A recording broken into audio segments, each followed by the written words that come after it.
Sa ating pong regional news, Idol, 156 na kabataan po sinagip ng DSWD mula sa isang care facility sa lalawigan po ng Pampanga. Para sa detalye kasama natin, Idol Neil Moyano. 104.7 IFM Report.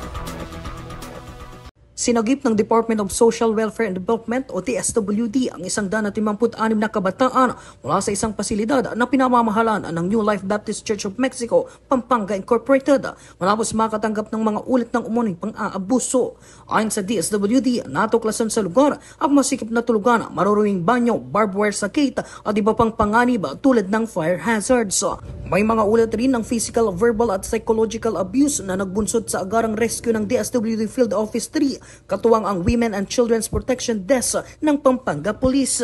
Naglabas naman ng cease and desist order si DSWD Secretary Rex Gatchalian laban sa pasilidad at kasalukuyang nasa ligtas na pangangalaga ang mga bata sa Reception and Study Center for Children o RSCC. Samantala, itinanggi ng Orphanage Ministry ang mga aligasyon. Giit nila ang pasilidad ay nagbibigay ng libreng tirahan, pagkain, edukasyon, gamot at espiritual na gabay. Anila, ang kanilang layunin ay hindi negosyo, kundi tunay na ministeryo na naglilingkod mula sa puso. Patuloy ang investigasyon sa insidente habang naninindigan ang dalawang panig sa kanilang paniniwala. Kasama mo mula rito sa IFM News Dagupan, ito si Idol Neil Moyano, Tatak IFM. IFM News. IFM News. IFM News.